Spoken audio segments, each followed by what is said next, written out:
Hello and welcome back to Ayush PT Elixir guys. As you know that like कि बहुत time से I was not able to upload the videos due to some reasons, but right now I am free and I've got enough time to prepare some videos for you guys. As you know that like there are a lot of changes that have been done since the 7th of the August 2025 और अभी बहुत सारे students को जो है वो problem face करनी पड़ रही है. As you can see that कि स्पीकिंग के अंदर नो डाउट रिजल्ट आ रहा है but not satisfactory that basically you guys want, right. But right now what I am saying is कि आज मेरा जो टॉपिक रहने वाला है that is related to write essay, like how to write an essay so that you can get good marks in your writing section. Because अब जो right एस्से है वो ज़्यादा वेटेज कैरी कर रहा है as compare to the past जो हुआ करती थी, almost 25 to 26 marks. So basically how you have to frame your essay so that you can get good marks, like I'm gonna tell you today. But before going ahead, you have to just basically subscribe to the channel. That's basically and obviously your requirement for the future.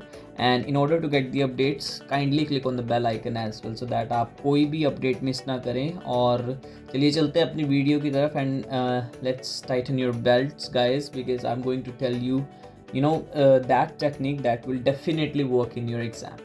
So what we have right now, it's the essay, right, that says any of the statement. It could be agree, disagree, it could be advantages and disadvantages, it could be opinion or whatever, like they are they need it from you.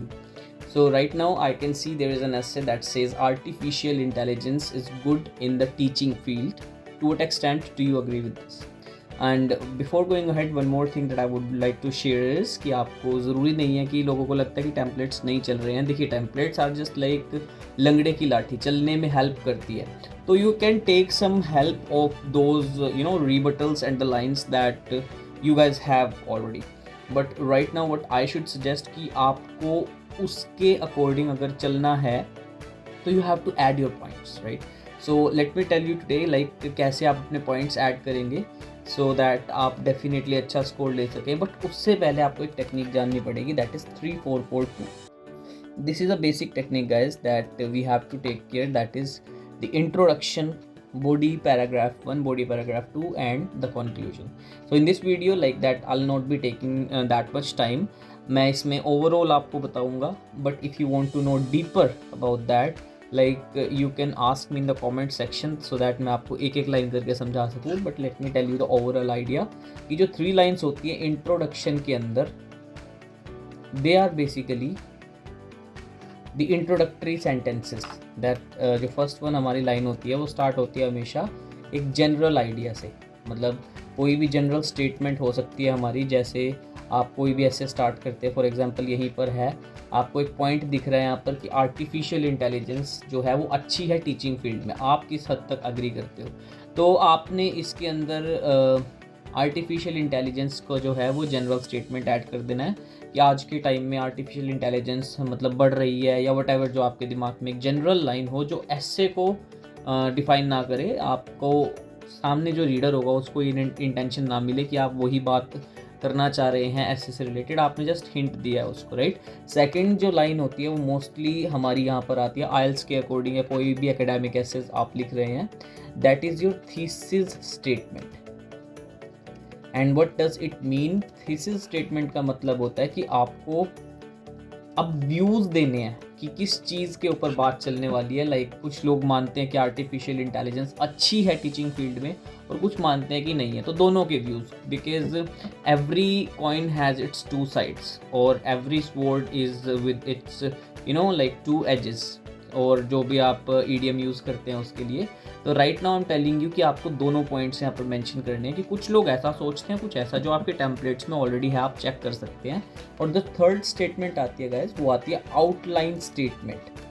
अब outline statement में क्या होता है कि आपने अपना खुद का एक व्यू देना होता है कि what do you feel about that and are you going to give the examples और whatever the proper facts for that और नॉट, या आने वाले पैराग्राफ्स में आप क्या करने वाले. तो आपको उसमें बताने के लिए वहाँ पर मेंशन करना पड़ता है, but there is no need to explain. This is just an introduction और the introductory paragraph. So make sure of the 3 sentences, that is general statement, thesis statement and outline statement.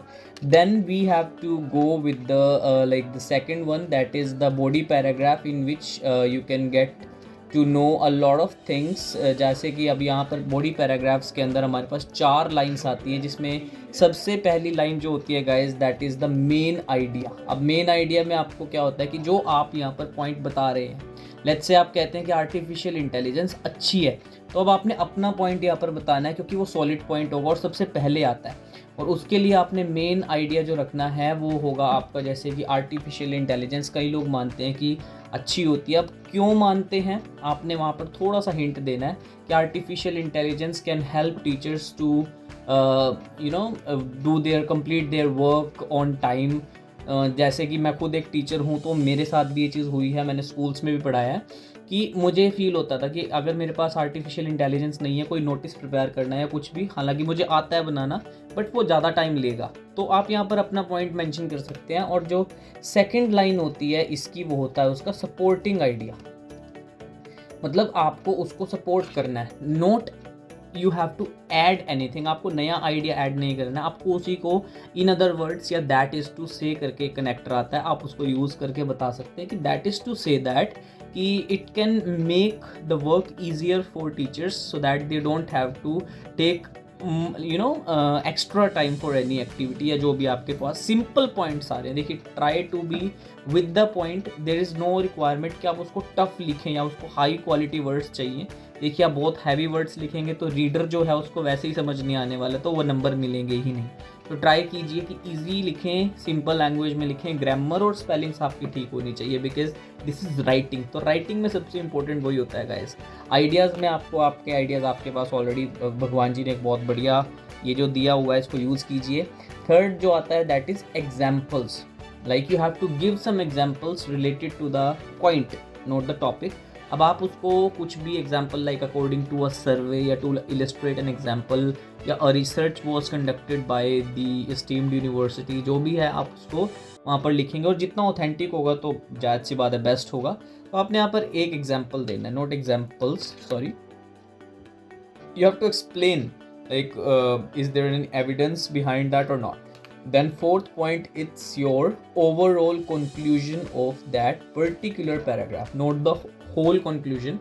It's not the overall conclusion, it's the body paragraphs. Ki that is why people should take artificial intelligence और use artificial intelligence in teaching field. Means आप उसी line को rephrase कर रहे हैं. देखिए, जो पहली स्टेटमेंट है आपने जनरली दी, सेकंड में आपने उसको रिफ्रेज किया, थर्ड में आपने अपना आइडिया दिया, देन बॉडी पैराग्राफ में आपने यहाँ पे खुद का आइडिया दे के उसको सपोर्ट किया है दूसरे शब्दों में. फिर उदाहरण देने के बाद आपने फिर से इस लाइन को कंक्लूड कर दिया. मतलब इसी लाइन पर ही सारी गेम घूम रही है. और ऑब्वियसली एस्से का मतलब भी यहीं से निकल रहा है, क्योंकि यहाँ तो पूछ रहा है कि किस हद तक अग्री करते हैं. तो वो आप आउटलाइन स्टेटमेंट में बता सकते हैं कि I will discuss both sides, या आई कंप्लीटली अग्री, या आई अग्री पार्शियली, व्हाटएवर जो आप फील करते हैं. ठीक है. उसके बाद when you go on to the body paragraph 2, that is BP2, again you have to do the same thing, like for the opposite side जो आप partially agree कर रहे हैं, तो main point आपने देना है कि ये गलत भी है चीज़ यूज़ करना, क्योंकि इससे क्या होता है कि बच्चे जो हैं वो टीचर्स से प्रैक्टिकली सीखने की बजाय उनसे वो थियोरेटिकली सीख रहे हैं, मतलब, या उनको वो नॉलेज नहीं आ पाएगी, या जो भी आप फील कर रहे हैं यहाँ पर आप पॉइंट लिखिएगा, right. Then you have to go with the supporting idea. Again in supporting idea you have to again explain your point, like why do you believe it is not good in the teaching field, right. Third idea again with the example as you have mentioned earlier too. आप यहाँ पर एक simple सा example दीजिए कि एक सर्वे हुआ था, या मतलब सेम मत लिखिएगा, थोड़ा सा डिफरेंट लिखने की कोशिश कीजिएगा कि उसमें आपने रिसेंट सर्वे दे दिया, यहाँ पर आपने कोई रिपोर्ट बता दी, या कुछ भी ऐसा जो टू इलस्ट्रेट एन एग्जांपल है ना. तो ये मैं आपको टेम्पलेट्स ज़रूर प्रोवाइड करूँगा. हालांकि मैंने एक वीडियो अपलोड की है, तो आप जाकर चेक कर सकते हैं. 15 out of 15. I am not saying कि वो इतना ही रहेगा, बट हाँ कुछ हेल्प कर देगा. उसमें आप पॉइंट्स ऐड कर सकते हैं जहाँ करने चाहिए. जहाँ मेन पॉइंट्स होते हैं वो गाइज ये होते हैं कि आपको यहाँ पर मेन आइडिया जो बॉडी पैराग्राफ है इसे खुद से लिखेंगे जितना, तो ज़्यादा बेटर होगा. Try to use the words. ऐसा नहीं है कि आप वर्ड्स यूज़ नहीं कर सकते. मतलब A to Z में ही पूरी इंग्लिश बसी हुई है, तो उसी में से ही यूज़ करना है। तो ट्राई कीजिए कि आप थोड़ा सा ध्यान से उसको अपने वर्ड्स में लिखेंगे without any wrong spelling and grammar use. उसके बाद अगेन कंक्लूड द सेंटेंस। आपने कंक्लूजन करना है कि इस टाइम पर आप क्या सोच रहे थे। मतलब कुछ लोग जो ये सोच रहे हैं वो ऐसा होता है, मतलब यहाँ पर आप उस पैराग्राफ को कंक्लूड करेंगे। बट मेरे पास एक ट्रिक है यहाँ पर पूरे कंप्यूटर को ट्रिक करने के लिए राइटिंग के केस में, कि आप कंक्लूजन में अपने पॉइंट को भी यहाँ पर प्रूव कर सकते हैं। मैं आपको एक लाइन बता देता हूँ, आप लिख सकते हैं उसको। However, the one who advocates this viewpoint fails to see the picture in a broader context। Means आपने अपना पॉइंट फिर से वैलिड कर दिया कि जो व्यक्ति इस रोल को देख रहा है या जो इसकी वकालत कर रहा है पॉइंट की, वो बड़े पैमाने पर देखने में फेल हो जाता है। इट मीन्स आपका पॉइंट फिर से वैलिड हो गया। अब बचती है कंक्लूजन की बात गाइस। तो कंक्लूजन में we have to add, let me tell you, 2 lines. The very first one is the overall idea. What do you think? मतलब आपने क्या निष्कर्ष निकाला? Like overall I can say that artificial intelligence should be used in the teaching field and is fruitful for the teachers because अब आपने यहाँ because नहीं लिखना, आपने जस्ट अपना पॉइंट लिखना है। उसके बाद आपने सेकेंड लाइन में यहाँ पे उसको एक what should we say that कि मेन सॉल्यूशन दे के आपने बात को एंड कर देना कि कोई सॉल्यूशन अगर आपके पास हो उस चीज़ से रिलेटेड, क्योंकि हर चीज़ का आपके मानने से या मेरे मानने से कुछ नहीं होगा, कुछ एक्शंस होने चाहिए उससे रिलेटेड। कोई सजेशन दे सकते हैं आप यहाँ पर। तो I have a point for that you can write in any essay, like but a cautious and a judicious, और you can like cautious and judicious approach must be taken before considering this. So this is the whole complete essay conclusion। मतलब आपने बोल दिया कि अब एक cautious मतलब निगरानी वाली और न्यायिक अप्रोच ली जानी चाहिए इस चीज़ को मानने से पहले।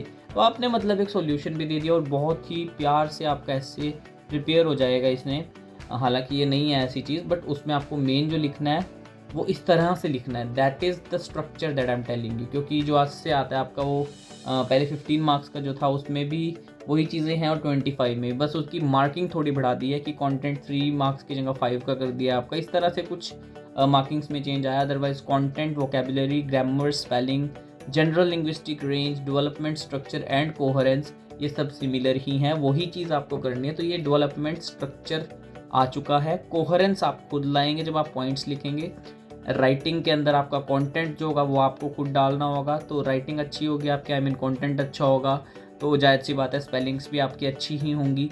बट अगर स्पेलिंग गलत हुई तो सब गलत हो जाएगा, ना कंटेंट आएगा, ना फॉर्म, ना वोकैब, ना ग्रामर। तो try to focus on the spellings in case of writing. Grammar आपकी सही होनी चाहिए, वो आपके हाथ में है। तो this is the structure that most students are trying to follow but they are not able to। but still if you have doubts in this obviously you will be having, because nothing is 100%। आपके पास मेरा number है, आप Google पर जाइए, like you can search just Ayush PTE Elixir and you'll get my number and my address। जिनको online coaching चाहिए वो भी ले सकते हैं और जिनको ऑफलाइन कोचिंग चाहिए वो भी आ सकते हैं। so I'll be there for like helping you out for that। So guys thank you so much for being in this video. अगर आपका कोई भी डाउट है तो कमेंट बॉक्स में आप डेफिनेटली कमेंट कर सकते हैं। I will be replying as soon as possible. Thank you so much and see you in the next video.